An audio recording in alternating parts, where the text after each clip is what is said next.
Alhamdulillahi Rabbil Alameen. Salatu wassalamu ala Rasulina Muhammadin wa ala alihi wa sahbihi ajma'in. Welcome all. Assalamu alaikum. We are on the 5th week of 11th words, and inshallah we'll continue to talk about the aim of the life, wisdom behind the existence and creation.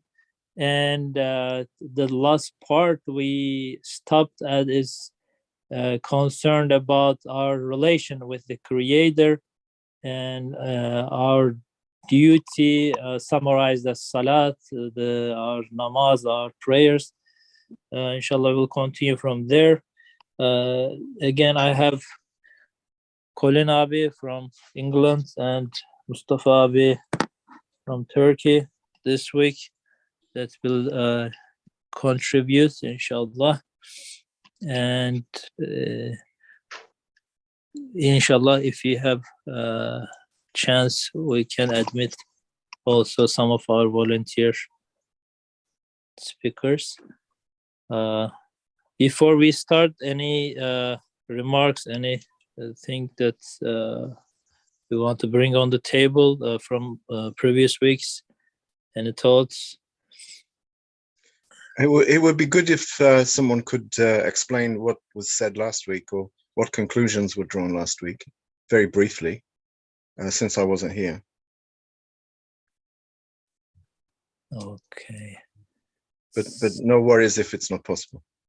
So we try to understand this transaction that, or the changing the level of communication between the creation and the Creator, so that the whole 11th word is, of course, about what is the purpose of the existence of creation and its relation to the Creator. So we talk about this ghaibi and the one which is in present, the relation which we do in every salat, in every Fatiha. You go up to Iyyaka na'budu, and then when we say Iyyaka na'budu, we step up to the presence of Allah subhanahu wa ta'ala. So it was about the details of how this is different, and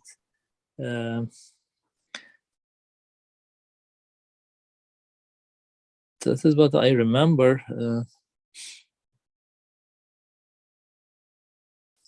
So Mustafa Tuna was with us.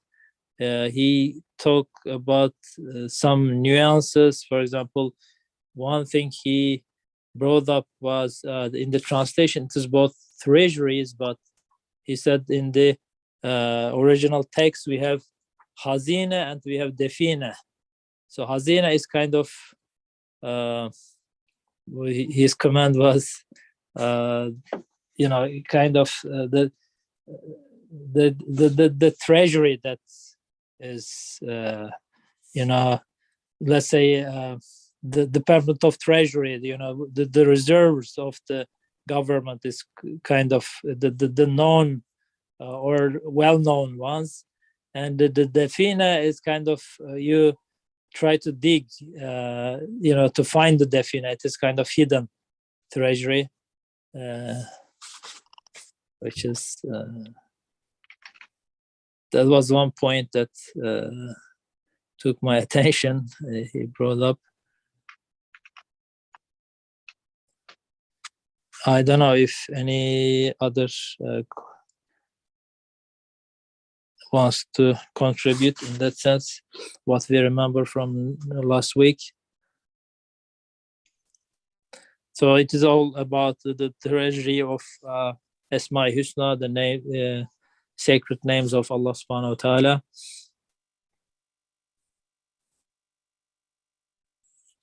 Inshallah, we'll remember more. Let me go through the text step by step. Bismillah ar-Rahman ar-Rahim.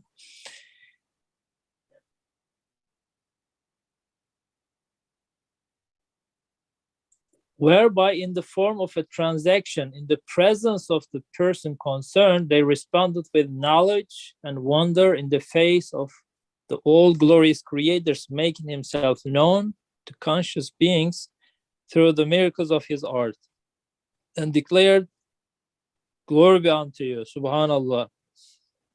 How can we truly know you? What makes you known are the miracles of the works of your art. Then they responded with love and passion to that most merciful one's making himself loved through the beautiful fruits of his mercy. You alone do we worship, and you alone do we seek help. إِيَّاكَ نَعْبُدُ وَإِيَّاكَ نَسْتَعِينُ, they declared. Then they responded with thanks and praise to the true bestower, showing his mercy and compassion through his sweet bounties, and exclaimed, glory be unto you, all praise is yours. How can we thank you as is your due? You are utterly worthy of thanks, for all your bounty is spread through all the universe. Hymn your praises and thanks through the clear tongues of their beings. All your bounties lined up in the market of the world and scattered over the face of the earth proclaim your praises and extol you, through testifying to your munificence and generosity. All the well-ordered and well-proportioned fruits of your mercy and bounty offer you thanks before the gazes of your creatures. And they responded, saying, Allahu Akbar, God is most great, before the manifestation of divine beauty, glory, perfection, and majesty in the mirrors of beings, ever changing on the face of the universe. They bowed reverently in their impotence and prostrated in humility with love and wonder. Then, announcing their poverty and need, they responded with supplication and beseeching to the possessor of absolute riches, displaying the abundance of his wealth and breadth of his mercy, declared, from you alone do we seek help.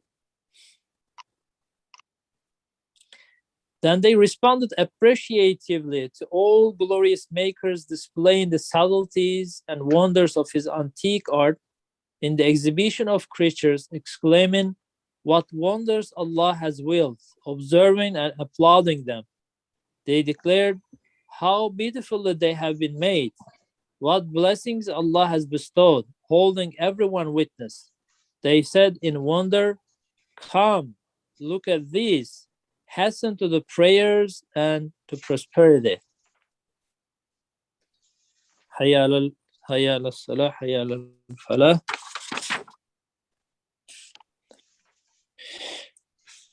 And they responded with submission and obedience to the monarch of eternity and posternity's proclamation of the sovereignty of his lordship in every corner of the universe, and the manifestation of his unity, declaring, we hear and we obey.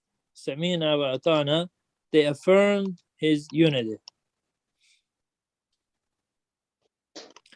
Then before the manifestation of the Godhead, uluhiyya, of the sustainer of all the worlds, Rabbil Alameen, they responded with worship and humble veneration, which consists of proclaiming their poverty with need and with the prescribed prayers, which are the summary of worship.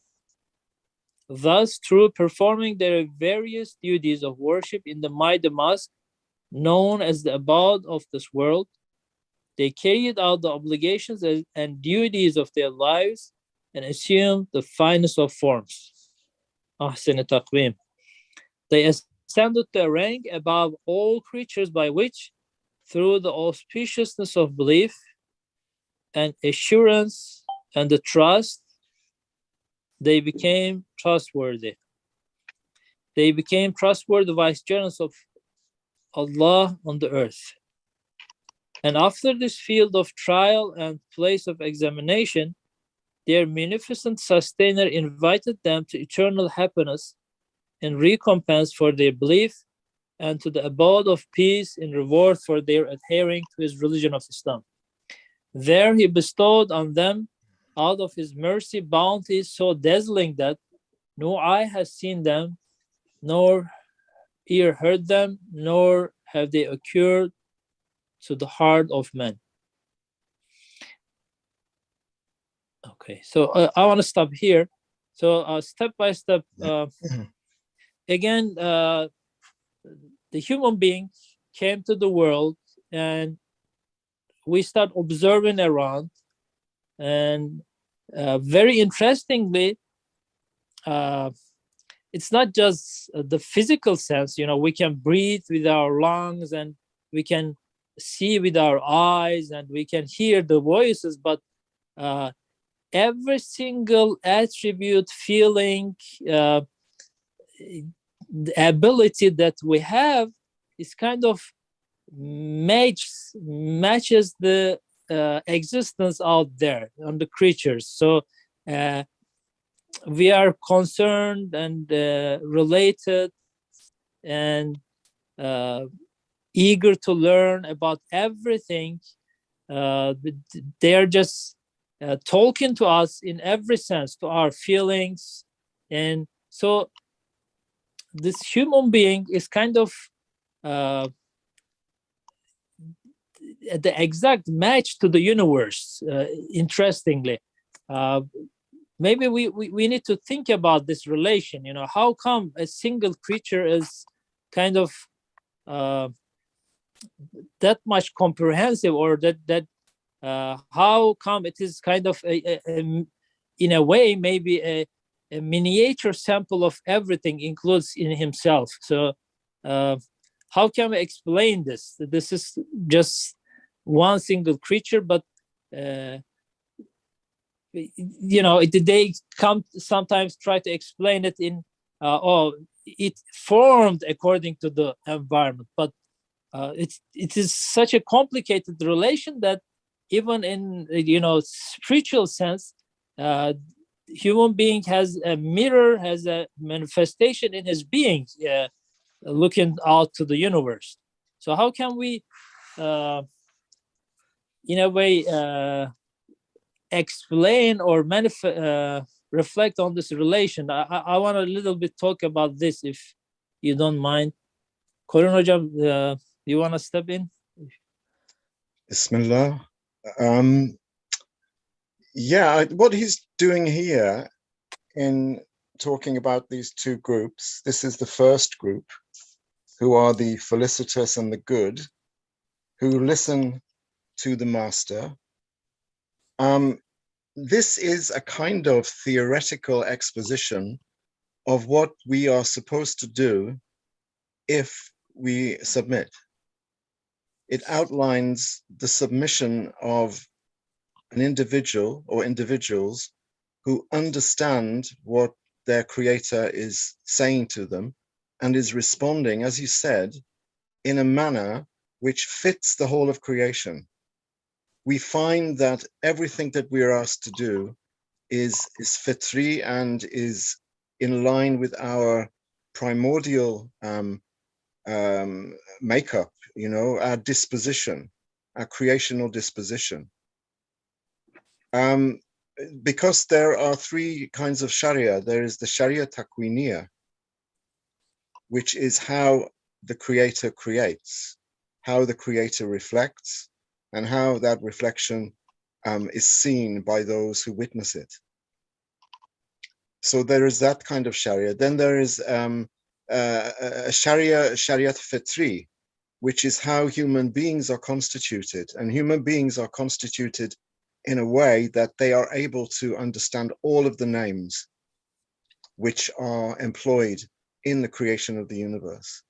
And so Sharia Takwiniya and Sharia Fitriya are, in a sense, hand in hand. And this is in theory, of course. And I think he's describing that in these paragraphs. The third Sharia, of course, is Sharia Tashri'iyya, which is the Sharia which at the moment is in abeyance. It's not in use, in a sense, because we do not order our interpersonal relations and our social life according to the Sharia. So that Sharia is in abeyance, or parts of it are being followed, parts of it are not being followed. But what he's talking about, I think, very much here is the fact that revelation is not just revelation of the creator, it's also revelation of the created, because we are here not just to understand who our creator is, but to understand who we are. And that's every bit as important, because it's only through understanding what we are that we can understand what the creator is. Or maybe we should rephrase that. It's only understanding what we are not that we can understand what the creator is. So this really is a kind of theoretical exposition of how submission looks when it's done properly. Well, Allahu A'lam. When it says, submission, of course, it's the end result. But again, as you said, it's also fitri that, it's the factory settings in a way. When we were born and start talking or start building up this relation with the universe, we can see that the children always like, what is this, what is that? They're very enthusiastic, and they try to learn and make the relation, make the connection, and but after a while we kind of lose this. So maybe we call it the religion of futra. Like when we were first born, we already came to this world in a submission form. Maybe if you want to talk in the terms that you brought on the table, it's just that was our initial setting. That was our initial state, that we just came to this world in a state of submission. But maybe after a while we need to again reinstate it, recalculate it, reform it, or come back to our initial state. I don't know. Otherwise, it kind of comes in such a way that we already very much related to this universe. So how come we can just start cutting those relations or ignore some of those things and focus on just in a very small circle, I don't know, so to speak. I think you're right. We are creatures who submit. The problem is that this submission needs to be constantly recalibrated, because we have a tendency to go off course. There is Siratul Mustaqim, and yes, we can only submit, but there's a possibility of submitting to the wrong thing. And of course, ultimately, you can only submit to the creator. But if we don't see the creator, we see other things in place of the creator, and we submit to them. We submit to everything. If we don't worship one, we worship many, as we've said, time and time again. So yes, we are creatures who cannot help but submit. We cannot help but love. We love the names. The problem is, how do we rationalize the names? Do we see the names as belonging to ourselves, or do we see the names as belonging to a transcendent creator? Everyone reads the book of creation. Everyone sees the names. Everyone loves the names. Everyone is transfixed by the names, but it depends on how we attribute those names. To whom do we attribute those names? We submit, but to whom do we submit? So it's a question of vision. So Mustafa, you want to step in and yes, Colin Hocam, Colin Abi is putting it so nicely, and you two are in a good company. This chapter of Risale-i Nur's 11th word is, I would say, is my favorite, because it kind of summarizes the things or puts into perspective so nicely that it gives you a very nice picture of what is the true nature of things, and the existence. What is the meaning of existence? What's the purpose of life, and what's the purpose of human being in life? And especially the way Ustad puts Prophet Muhammad والسلام, into the picture, and his relationship with God and us as the Ummah is also very nicely explained here. This is like Colin Abi actually explained this very nicely, but maybe I can put it in my words as well. It's like a cosmic cinema. It's a primordial cosmic cinema. It's beyond time. It's looking at the purpose of the chapter, I guess, is looking at things in the true sense of things, what it really means, what things really mean, and the meaning of things is in relation to God's creation, and within that. So once we understand the things, the existence of things, and its relationship with God, the Creator, Allah Subhanahu wa Taala, then what is our purpose within all these? What is our reaction? What our reaction should be? And that is the fitra, as you have already mentioned. It is our nature in the sense that Allah created us in the way that Allah created us, and it's our necessity or result, a very natural result of our existence. It's not just sometimes we think glorification, praise belongs to the people, like humankind, since we have a conscience. But it's not just like it's also here it includes all the creatures, and they're all in the state of praising Allah. And our obligation within that is to see that, to recognize that, and to take part in that, realizing this glorification and praise, and to show that, or present that to Allah Subhanahu wa Taala back. As you know, this the way this chapter is put in place is, as Baykar, you mentioned, there is a state where we talk in Ghiyab, and then we come to the level of presence of Allah with Iyyaka na'budu wa iyyaka nasta'in, as it is described in Fatiha. And when we come to that level, we offer all these thanks of the creatures back to Allah Subhanahu wa Taala. So this is very well put of how to understand the things around us in a almost timeless sense, or the nature of things, the true nature of things, and true meanings of things. So it's very beneficial and tasteful to read this paragraph, these passages. Thank you, Mustafa Abi, for bringing this up. So I want to focus on one thing that you said now.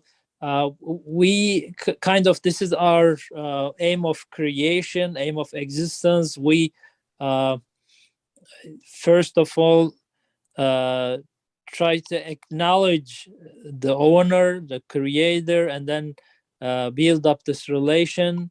We submit. We need to totally submit, the submission. And now we are going step by step. This relation is summarized in the salat. So we hear and obey. We ask all these questions, which is and observe. While observing things, we make the connection to the doer, how beautifully they have been made. And then the last step, I would say, or the part that I want to talk, we kind of announce this we became a herald. We say, come look at this, hasten to the prayers and to prosperity. So I want a little bit talk about this. What we exactly mean out of this? Is it kind of become a missionary, or is it kind of, or as you said, first of all, we declare it in the name of the whole existence, whole universe. So it's kind of our natural, just fitri responsibility. But how does it go step by step? Maybe first of all, I try to acknowledge it with all my being. I try to call my or train my nafs first, and then how does it goes? I declare this in the name of the whole universe, but how do I call the whole existence, whole creation to this aim of creation, the sole aim of existence? How does this work? It brings my mind to some, sometimes a missionary type of activity, or do you have anything to say in this sense, Colin Hocam? I don't think so, because this is a kind of theoretical exposition. As I said, he's telling us what happens, in an ideal state of mind, but everyone treads that journey differently. Different stages are reached at different times. Different uncoverings are made at different times. We all respond, as it says, appreciatively to the subtleties and wonders of the divine names, but in different ways, in different manners. So I don't think two people will be found who believe in exactly the same way and with the same dynamic, really. But this is just a general sort of outline of what it is to understand the Creator and understand one's place in creation. And it goes on then to talk about those who disbelieve. So we have the opportunity, and because we have that opportunity to disbelieve, it means that we have a certain amount of freedom of action. And that freedom of action, of course, most of it is illusory, but as far as it is existent, it allows us to express different names at different times in different ways, in unique ways. So no two people are going to believe and submit in the same way. No two paths are going to be exactly the same. But the general contours are all similar. The general direction is the same direction. And of course, we're all looking at the same creation, but we're looking at it with different eyes in different ways. So can we kind of say that the best way of doing this is by being the best mirror, by being the best, try to be the best manifestation place to those names, so it will be seen on us too. As you said, already the whole universe is declaring this. Yeah. I mean, there is an order given to us, takhallaqu bi akhlaq Allah. And this actually came up in some of the WhatsApp groups this week. How do we translate that? I think that in Risale it's translated as adopt the morals of Allah. But of course, Allah doesn't have morals. So I think that akhlaq there is really characteristics. And of course, what characteristics are, our characteristics are how the names are appearing in us. They form our characteristics. So basically, it is take on the names of Allah, in other words, reflect them. Unlike those who say that we have to perfect ourselves, we can't perfect ourselves. There is nothing to perfect. There is a mirror to keep clean. And when the mirror is kept clean, then the names shine through. Many people have this idea that we have something that we can polish, something which belongs to us, that we can polish and that we can finesse and that we can improve on, and that we can perfect. And that is a terrible, terrible idea and a terrible belief, because it tricks you into thinking that you have something. And of course you don't. You have nothing. That's the whole point.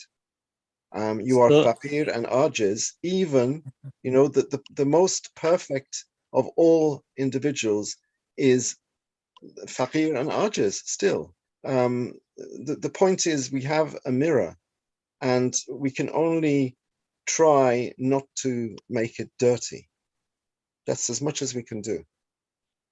That was very interesting, because I was having difficulty to make the connection. We are now observing the universe, but at the end of each paragraph, the statements are exactly, stating the same thing. We said, from you alone do we seek help, we hear and we obey. So I observe the beauty, I observe the perfection, but the end statement is always about submission. So why is it? Because, as you said, this is the perfect way of being a crystal clear mirror, because Yes. I don't veil it, I don't divert it, I just leave it as it is, but try to understand it to the best of my ability. And that's the best way, the understanding that it's not mine, and it's just all about him, the creator. This is why, the shops, the bookshops are full of self-help books that actually don't help anyone, because the basic premise is that we have this kind of capital, we have this kind of I can't think of the English word, this thing that we can build on. We have something that can be made bigger and better. We have capital is the right word, actually. We have capital which we can improve on, but we don't. In Quran it says you cannot perfect yourself. And Ustad Nursi also corroborates this, and he tells us, don't try to perfect yourself, because you will fail. Because what are you perfecting? How can you perfect something that you don't have? It's like saying, I'm going to invest my money and make it grow, by interest or by different kind of financial negotiations, investing it in stocks and shares or in oil or in gold, and you're going to make your money grow. But we don't have anything that can be grown or can be made bigger or can be improved. And that is our problem. We start off from this false premise that we have something that can be worked on. We don't. We have a mirror, which when we are in a negative position, it gets dirty. We have to try not to be in a negative position. So it's always trying in a negative sense, because we can't create anything. We can't do good. Only Allah can do good. We can only try not to do bad. That's as much as we can do. Yeah, interesting. Those kind of statements, sounds mysterious, but hard to make sense. Like, believe in yourself. Okay, I know myself, and what am I going to believe in? Yeah. Okay. So can I talk a little bit about sure, the sentence, come look at these and hasten the prayers and the prosperity. This paragraph and the following paragraph seems like it is kind of a follow through of salat. It's basically talking about salat, the worship. and I think this is a hint to the salat that we do it together in Jamaat. This is my take. It could have other meanings as well, but inviting others to do it together, come. And Hayya al Falah, we all know this is about the call to prayers, right? You're inviting others to pray together to Allah. And there is very the sweetness of one of the sweetness of Islam is Islam is a religion of social life. It's a very social religion. You pray together, you worship Allah together, and you praise Him with others, not just other human beings, but including within that Jamaat the other creatures. So you're praying not just in a mosque, in a masjid, but the masjid becomes the universe itself. And the other prayers, the individuals within that Jamaat are not just the people that you pray together in the masjid, but all the creatures. And then that gives you a very strong feeling of being part of something, the community. So I think there is a emphasis or a hint to the communal side of Islam, that we asking and inviting others to join and the following paragraph as well. The end of the paragraph says, "We hear and we obey." It doesn't say "I hear and I obey." It says "We hear and we obey." So there is also, again, there is an emphasis on the collective side of Islam. We do it together and it gives you very good feeling of strength, that you're not alone when you're doing this, but you're together with the whole creation, with the whole universe, and it gives you a very strong feeling of you're not alone, and so there is two sides of this equation, if that's the right word to put it. There is God, the creator, and the other side is the creation, and us. That's us, all of us, including all the creatures. And on the creator side, Allah creates everything with a particular purpose, and as a reaction to that, we, all the creatures,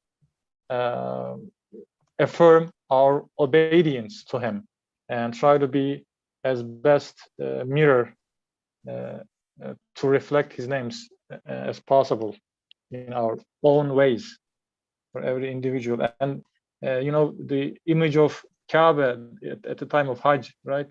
Everybody swirls around the Kaaba, and everybody praises Him, and even within that praise, we still say, we couldn't praise you enough. That's another sweetness of Islam, I guess. Glory be unto you. That was one of the previous passages. Subhanaka ma arafnaka haqqa ma'rifatika. We couldn't know you enough, or the all-known one. Or Subhanaka ma haqqa ma'rifatika. So this is all about glorification of Him together with others, I guess. Thank you, Mustafa, for bringing this up. We know the part about the nu'nu na'budu. So when we say iyyaka na'budu wa iyyaka nasta'in, we say we ask from you, we worship you. We are not talking individually. So it talks about three different layers. It's all my being, my nafs, my heart, my spirit, my soul, everything, all my existence, and then all the muwahideen, the believers in one creator, and then the whole creation. So it goes step by step. So in a way, we just this call is a kind of as you said, a wake-up call to come to our senses call. It's not something, a call to an ideology, a call calling to the way of Allah is not just calling to certain actions, calling to certain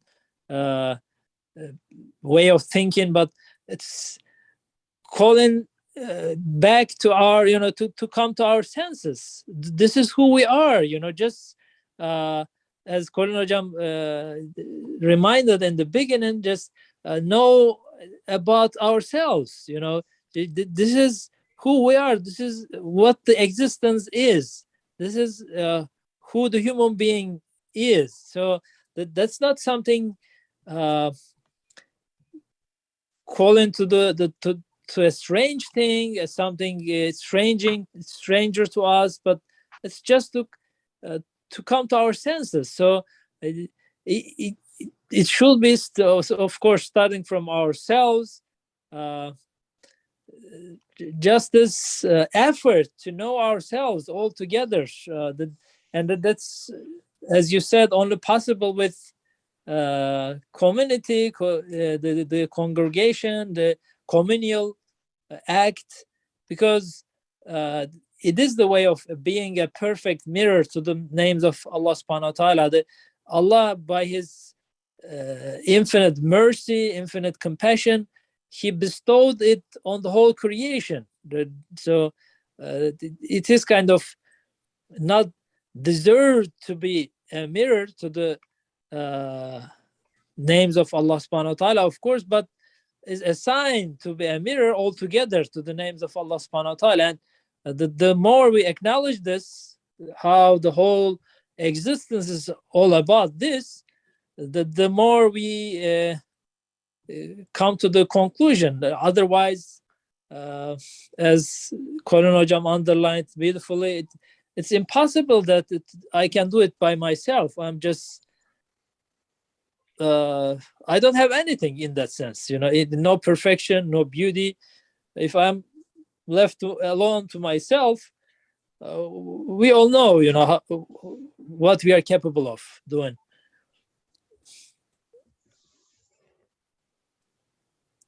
So it's very interesting how it goes step by step. We start observing, we start. I will not say then building up this relation, but learning about this relation, how we all our devices are constantly working back and forth. We are the manifestation to the names of Allah subhanahu wa ta'ala, and then we also observe this in all around. Colin Hocam, you want to say something? No, sorry, I should have muted. I just want to ask the question about Hayya al Falah being translated as prosperity. As far as I know, Falah is to be saved from a troublesome state. As far as I know, I don't know if that prosperity gives the same meaning. Prosperity, as far as I know, is more about coming to a better situation. I think you're right, Mustafa. I think you're right. Not being saved from something bad. It's about getting better. But falah is so there is a troublesome state. Falah is this being saved from that state. That's my understanding. I don't know if I'm wrong or right, but so prosperity is might not be the best. I've seen it translated as success. And okay, success may be understood in a material sense, but I think you're right. I think it has the sense of salvation and salvation might be kind of relief as well. Relief from the state of bewilderment, from the state of ignorance, from all of the states that are part of our fitra, impatience, everything, anxiety, all of those things which are exactly part of our experience. So salat is the namaz is really the panacea for all of those things, and it has to be there because it's fitri. It's fit, it's we've been reading the ninth word, and in the ninth word it makes it very clear that the whole of creation is in tune with it. Every part of creation is in tune with every other part, from the point of view of the revolutions and the upheavals and the changes, the alterations, the alternations that happen. The whole of creation is really one holistic entity, and we have to fit in. And Salat, we have to consciously fit in. Without realizing it, we do in many ways. We do fit in, but what is missing is that conscious submission. And this is, when we accept to do Salat, then we are consciously fitting in with the rest of the creation, and that saves us from ourselves, really. So I would say salvation is better there than prosperity. It saves us from our own tyranny. Yes, you're right. So it's a good match with also what Colonel Jam said, right? So if we think we have something that we can improve or we can really build upon, so it's kind of opposite to our aim of creation. It's kind of destroying ourselves, on the contrary. But if we think about the opposite terms, instead of the success, the other side is waiting for us an eternal perdition. So it's really saving us from something horrible in that sense. Yeah, this is our nature. We, as Colin Abi suggested, he stated, we as a social being, we human being is a social being, and we try to fit in all the time. And we define ourselves within a context, and that context is the social life we live in. And we try to shape our futra, or our actions, our sayings, the way we talk, we speak, and we act in a certain context. And that context, so Ustad defines the true context for us here, and through the social entity that we should fit in, right? We go into the social life that has a very different values, other dynamics, and we change for that into that environment, in expense of our Islamic values sometimes. God forbid, may Allah forbid, but it happens. You're absolutely right, Mustafa. The next paragraph is going to go all the way through that. So yes, you're right. We try to fit in, we try to assimilate, and Quran talks at length about al-hayatud dunya, which is the basest kind of life, the lowest kind of life, and that's what we have to escape from. Actually, that's what Salat helps us to escape from. So you are absolutely right when you picked on that word prosperity. Prosperity actually is very misleading, because you may never be prosperous. You may never be materially prosperous, but Salat is not there to make you materially prosperous. It's there to make you spiritually saved. It's there to save you spiritually. So thank you for focusing on that word. Yeah, you're welcome. Yeah, it's kind of misleading, I think. It is very. I want to go through this paragraph, but before, one of our contributors wants to ask a question. If I can unmute him, I'll try. Otherwise, we can continue. Abi, Assalamu alaikum. I'm so sorry that I was driving. I just got in the home.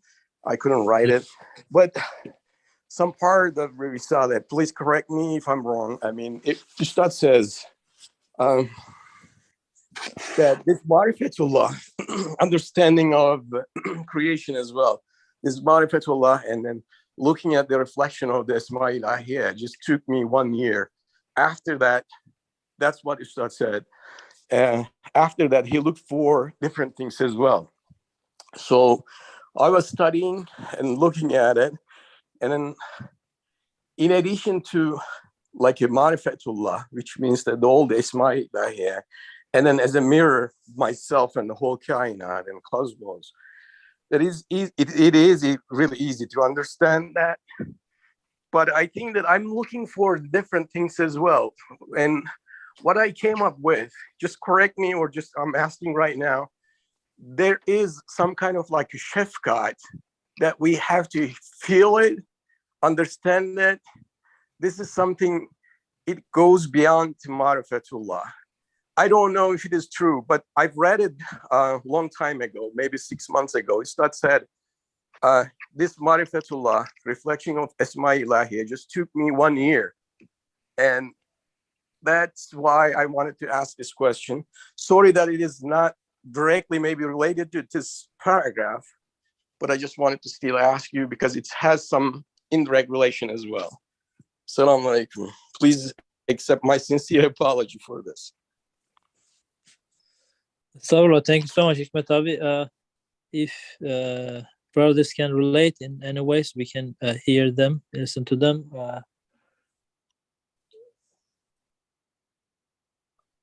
One thing that came to my mind, if Colin Abi or Mustafa Abi do not want to step in, we observe, we are trying to make this observation with our feelings and senses and abilities. So we define the names into two major groups. You know, as you said, the Jamali and Jalali names, and we can easily attach or make the connection with the Jamali names and the Shafqa and the mercy, the compassion, the care that we feel for the whole existence. So again, this is not from ourselves, but it is another a big dalil, a big proof, evidence of that. How the human being created, how he is the best mirror, and how he is perfected by Allah to or created by in the perfect form to be the best mirror of in the universe, and how comprehensive is his nature, his fitrah is, because otherwise human being is just one nafs, one single creature. And how come he has such a comprehensive care, feeling of attachment and compassion for the whole universe?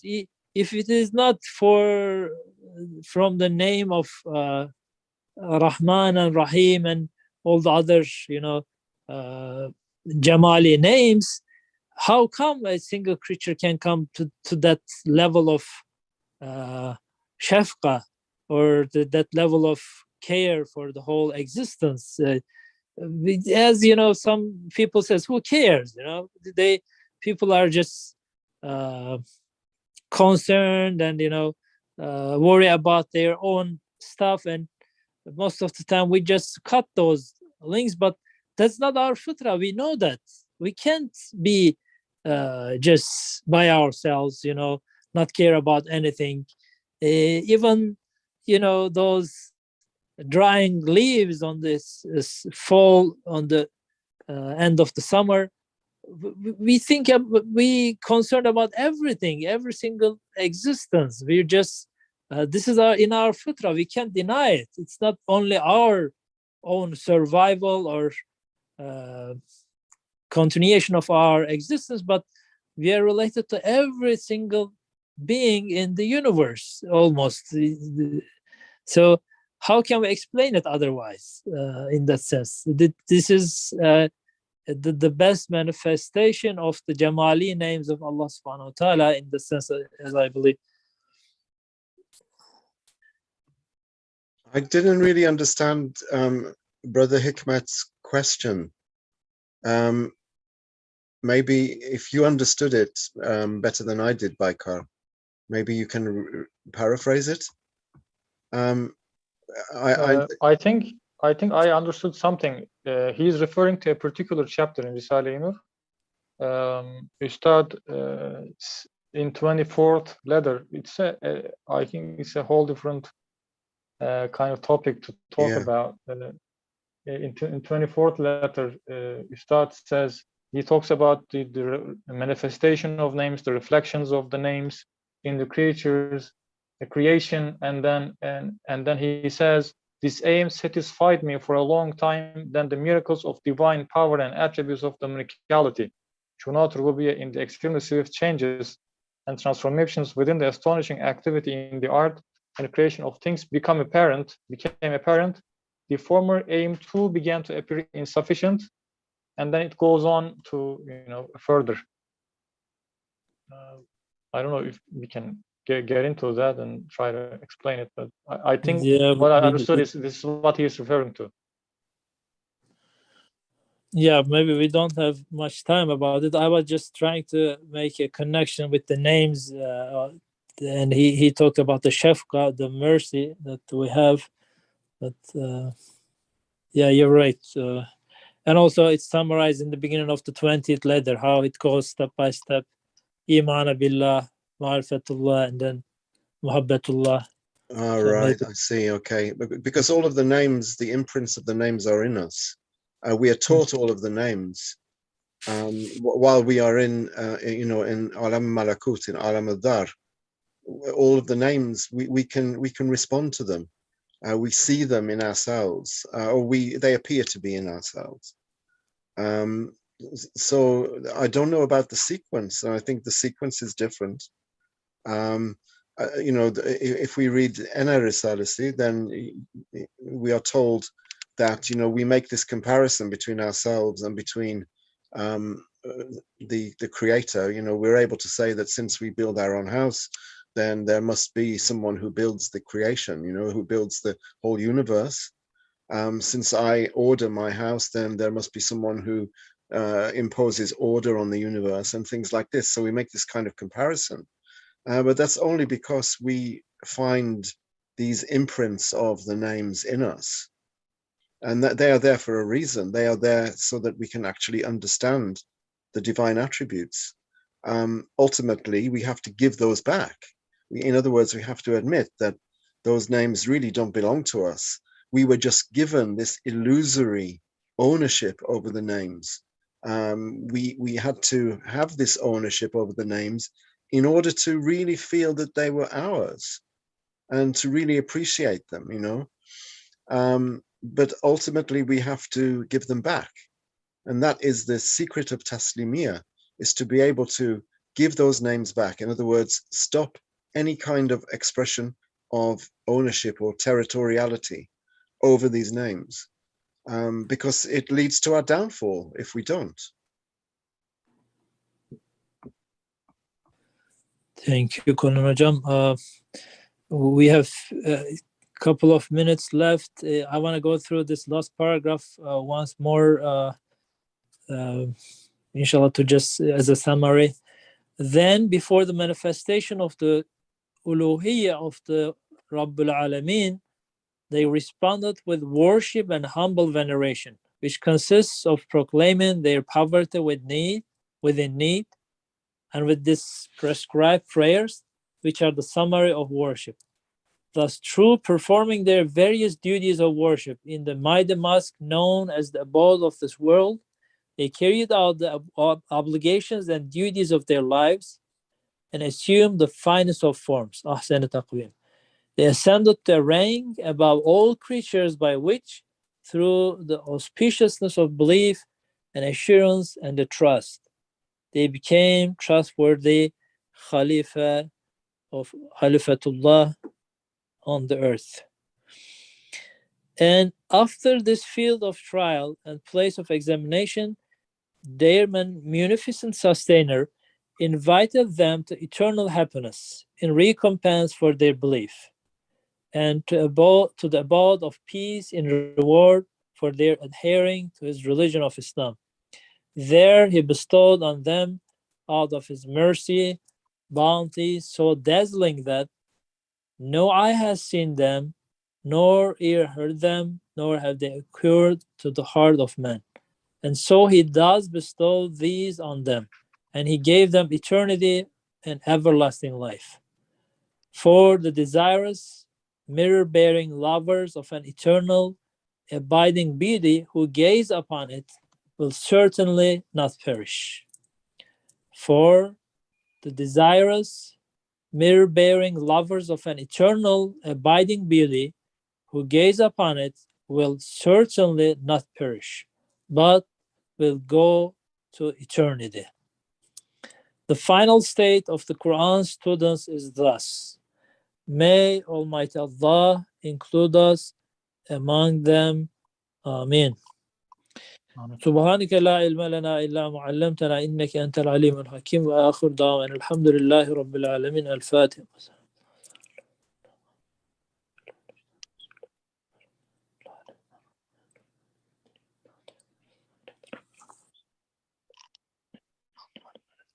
Any last words before we close? I just said the Fatiha. No, thank you very much for the moderating. Thank you for joining us. I'll see you next week, inshallah. Inshallah. Keep us in your prayers. And Assalamu alaikum. wa alaikum salam fi aman.